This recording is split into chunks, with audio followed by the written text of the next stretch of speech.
सर्वमंगलमांगल्ये शिवे सर्वार्थसाधिके शरण्ये त्र्यंबके गौरी नारायणी नमस्तुते। शारदीय दुर्गा पूजार उपस्थित तो এই দুর্গা পূজা বিভিন্ন আলোচনার বিষয় রয়েছে, অনেকেই জানতে চান। তো এই মর্মে আমি আজ আলোচনা করব দুর্গা পূজার একটি অন্যতম উপকরণ বেশ্যা দ্বার মৃত্তিকা নিয়ে। আপনারা সকলেই জানেন দুর্গা পূজা করতে বেশ্যার দ্বার মৃত্তিকার প্রয়োজন হয়, কিন্তু অনেকে একটি ভুল তথ্যও জানেন যে দেবী মূর্তি নির্মাণের ক্ষেত্রে বেশ্যা মৃত্তিকা লাগে। এটি কিন্তু ঠিক নয়। দেবী মূর্তি তৈরি করার সময় কোনোভাবেই কোনো বিশেষ মৃত্তিকার আবশ্যকতা হয় না।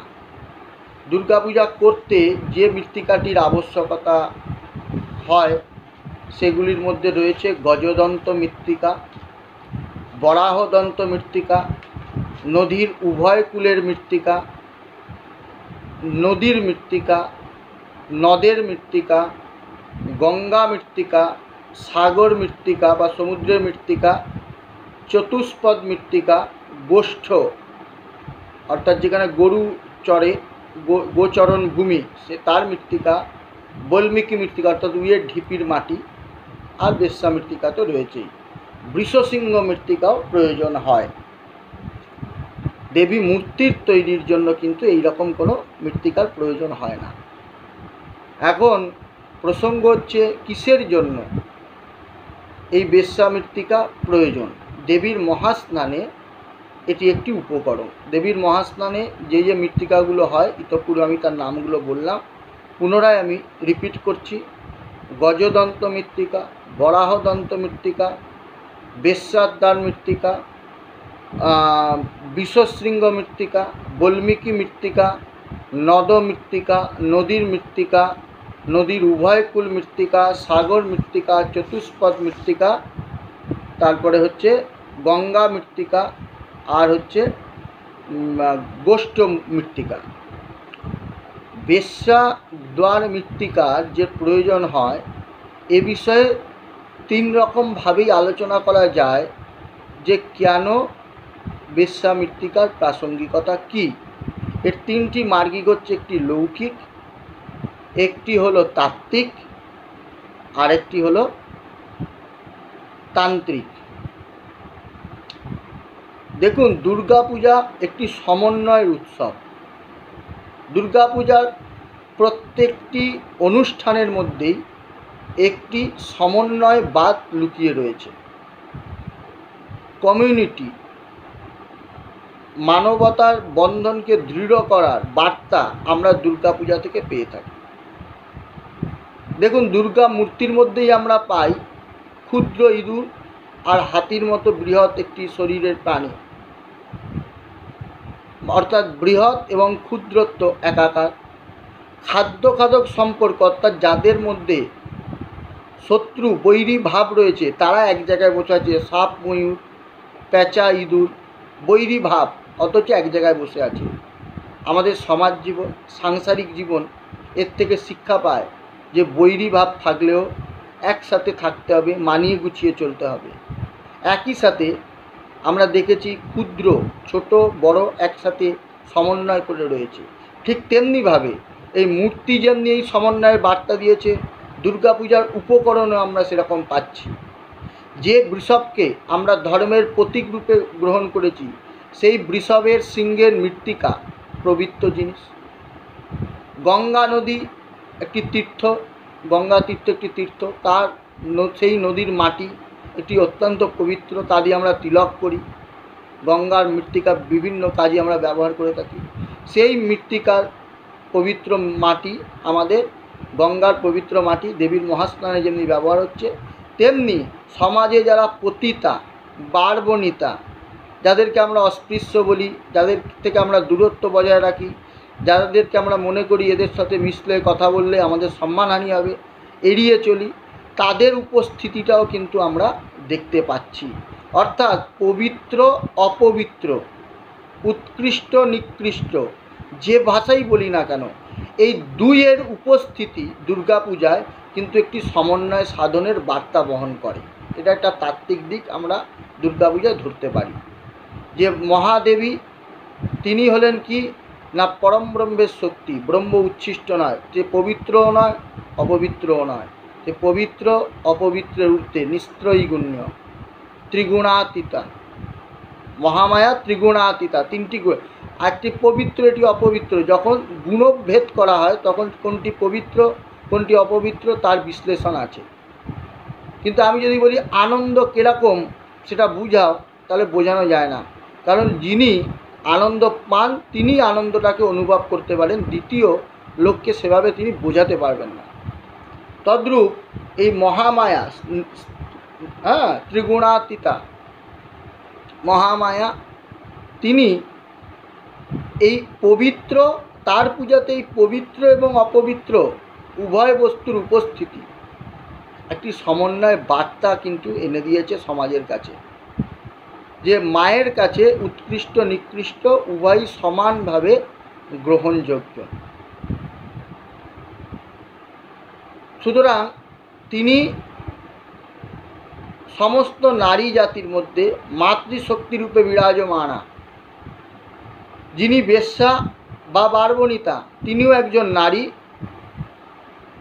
আরেকটি সাধারণ নারী বা মহিষী নারী তারাও একজন নারী। সুতরাং সেই মহিষী নারীর মধ্যেও মহামায়া বিদ্যমানা,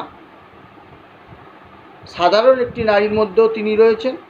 আবার পতিতালয়ে সেই বারবণিতা, তার শরীরেও মহামায়ার উপস্থিতি। সুতরাং কেউ মহামায়ার পুজোতে দূরে থাকবেন না। এখানেই কিন্তু দুর্গাপূজা উৎসব শব্দের মাহাত্ম্য, এখানেই কিন্তু দুর্গাপূজার সার্থকতা। এক বছর ধরে আমরা অপেক্ষা করি যে দুর্গাপূজার জন্য, এই প্রত্যেক বছর মহামায়া এসে আমাদের কিন্তু এই সমন্বয়ের বার্তাটা দিয়ে যান, যেটা আমরা অন্য কোথাও সেভাবে দেখতে পাই না, এই সমন্বয়ের বার্তাটা। সুতরাং বেশ্যামৃত্তিকার তাত্ত্বিক দিক এটাই যে সমন্বয় এই বারবণিতার মৃত্তিকার উপস্থিতির মধ্যে দিয়ে আমরা পেয়ে থাকি। এরপরে আমরা যদি আসি তার তন্ত্রের দিক থেকে, আমার ছাত্রাবস্থায় আমি একটি আর্টিকেল পড়েছিলাম, যিনি হয়তো অনেকেই এটা নিয়ে আলোচনা করেছেন অনেক জায়গায়, তবে আমি যেটা পড়েছি পরবর্তীকালে তন্ত্রশাস্ত্রেও দেখেছি, পরমাত্মানন্দনাথ গিরি ভৈরবজি মহামণ্ডলেশ্বর, বর্তমানে পঞ্চনিরঞ্জনী আখড়া ব্রহ্মময়ী কালীবাড়ি, উনি আমাদের ছাত্রাবস্থার সময় তিনি একবার দুর্গাপূজার সময় প্রচুর পত্রিকায় ওনার এই লেখাটি বেরিয়েছিল, যে তন্ত্রশাস্ত্রের ওপরে বারবণিতার যে মৃত্তিকা, বেশ্যাদ্বার মৃত্তিকা দুর্গাপূজায় এর তান্ত্রিক তাৎপর্য নিয়ে তিনি লিখেছিলেন। তন্ত্রশাস্ত্রে 7 প্রকারের বেশ্যার উল্লেখ আছে। গুপ্ত বেশ্যা, কুলবেশ্যা, তারপরে রয়েছে মহাবেশ্যা, মহোদয়া, রাজবেশ্যা, দেববেশ্যা এবং ব্রহ্মবেশ্যা। এই যে এত 7টি প্রকারভেদ বেশ্যার, তন্ত্রশাস্ত্র বলছে এদের দ্বারের মৃত্তিকা অত্যন্ত পবিত্র। কারণ এরা এই কুলবেশ্যা, রাজবেশ্যা এরা কারা না, বলছেন যে তন্ত্রে তো 3টি আচার আছে, পশ্চাচার, বীরাচার, দিব্যাচার। তা পশ্চাচারী সাধক যারা, তাদের যারা পত্নী, তাদেরকে বলা হয় গুপ্তবেশ্যা। কৌল সাধনায় বা কুল সাধনায় নিযুক্তা যে সাধিকা তিনি হলেন কুলবেশ্যা। আর কুলবেশ্যা যখন আবার পার্থিব যে সমস্ত বিষয়ের প্রতি আকর্ষণ মুক্ত হয়ে বা পার্থিব ভোগ থেকে নিজেকে গুটিয়ে নিয়ে যখন তিনি সাধনা করছেন, তিনি হলেন মহাবেশ্যা। আবার কুলবেশ্যা যখন বীরভাবের সাধকের পত্নী হয়ে, অর্থাৎ বীরাচারী সাধকের পত্নী হয়ে স্বেচ্ছায় নিবৃত্তি মার্গে সাধিকা হন, তখন তাকে বলে মহোদয়া। কুলবেশ্যা যখন রাজার মতো আচরণ করেন, অর্থাৎ সাধন মার্গে রাজার মতো দীপ্তিময়ী হয়ে ওঠেন, তখন তিনি হলেন রাজবেশ্যা। ইষ্টদেবকে, অর্থাৎ যার যিনি উপাস্য দেবতা, সেই ইষ্টদেবকে আজ্ঞাচক্রে স্থাপন করে যখন জ্যোতির দর্শন পর্যন্ত যিনি অবিরত, আজ্ঞাচক্রে যখন নিজের ইষ্টদেব, এইখানে আজ্ঞাচক্র, এই আজ্ঞাচক্রে যখন নিজের ইষ্টদেব বা ইষ্টদেবীকে স্থাপন করে জ্যোতির দর্শন যতক্ষণ না হচ্ছে পরম ব্রহ্মের সেই জ্যোতি, ততক্ষণ পর্যন্ত অবিরতভাবে জপ করে যান, তাকে বলা হয় দেববেশ্যা। কেমন? আর এই যে দেববেশ্যা, গুপ্তবেশ্যা, রাজবেশ্যা ইত্যাদি রয়েছে, বলছে সাধনার উচ্চকোটি অবস্থায় পূর্ণাভিষিক্ত নারীর মধ্যে দেবী মহামায়া বিশেষভাবে অধিষ্ঠান করে। আমরা যারা সাধিকা, তারা যখন পূর্ণাভিষিক্ত নারী, পূর্ণাভিষিক্ত কোনো তন্ত্র মতে পূর্ণাভিষিক্ত হওয়া কোনো নারী বা সাধিকা, তার মধ্যে হচ্ছে মহামায়া পূর্ণরূপে বা বিশেষভাবে অবস্থান করে। তাই তার পবিত্র যে দ্বার, সেই সাধিকা যে গৃহে থাকেন, তার যে দ্বার, তার যে মাটি, সেটি জগন্মাতার মহাস্থানের ব্যবহার করাটা তন্ত্র বলেছে। প্রত্যেক মানুষের কাছে কিছু না কিছু সদ্গুণ থাকে, গুণহীন কেউ নন, প্রত্যেকের কাছেই কিছু না কিছু গুণ আছে। এই যে গুণ, এই বারবণিতার গৃহে প্রবেশের সময় আমরা লৌকিকভাবে এটা বলি। প্রথম আমি তাত্ত্বিক বললাম, আমি তন্ত্রের দিক বললাম, এবার হচ্ছে লৌকিক। আমরা ছোটোবেলা থেকে শুনে আসছি যে বেশ্যামৃত্তিকা দুর্গা পূজায় লাগে কেন না, সাধারণ মানুষ আমরা বলছি যে আমাদের প্রত্যেকের মধ্যে কিছু সুগুণ, কিছু দুর্গুণ, বা কিছু শুভ গুণ, কিছু অশুভ গুণ, কিছু ভালো, কিছু খারাপ, এই নিয়ে আমাদের জীবন। তো একটা মানুষ যখন বারবণিতার ঘরে যাচ্ছেন, তখন তার গৃহদ্বারে যে ধুলায় ওই গুণ বা শক্তিকে রেখে দিয়ে তারপরে বিবেক বুদ্ধি বিসর্জন দিয়ে সে বারবণিতার ঘরে ঢোকে। একটা বারবণিতার ঘরে যখন পতিতালয়ে একজন ঢুকছেন, তখন সাধারণ মানুষের লৌকিকভাবে এটার মানুষ বলেন যে এই সদ্গুণগুলোকে ওই দরজায় রেখে তিনি বুদ্ধি বিসর্জনকে দিয়ে, মানে বিবেক যখন কাজ করে তখন তো মানুষ অবৈধ কর্মে লিপ্ত হতে চান না, তো যখন তার সেই সদ্গুণটির বিনাশ হয় তখনই সে তার বিবেক বিসর্জন দেয়, বিবেক বুদ্ধি বিসর্জন দিচ্ছে। তাহলে বিবেক বুদ্ধি কখন বিসর্জন দিচ্ছে না, ওই বারবণিতার দরজার কাছে গিয়ে। তো এই বারবণিতার দরজার কাছে গিয়ে তার বিবেক বুদ্ধি বিসর্জনটা দিল, দিয়ে বারবণিতার ঘরে ঢুকলো। ওই যে দ্বারের কাছে তার সেই সদ্গুণগুলো ধুলোয় পড়ে রইল। ওই বারঙ্গনার গৃহের মাটিটা এরকম বহু পুরুষের সদ্গুণের দ্বারা পুণ্যময় হয়ে ওঠে। তাই ওই মাটি মহামায়া স্নানের একটি বিশেষ উপকরণ। এটি হচ্ছে লৌকিক কথা। তাহলে আমরা বারবণিতার মাটি কেন দুর্গা পূজায় লাগে, এর তিনটি দিক পেলাম। একটি হচ্ছে তাত্ত্বিক, একটি হচ্ছে লৌকিক, একটি হচ্ছে তান্ত্রিক।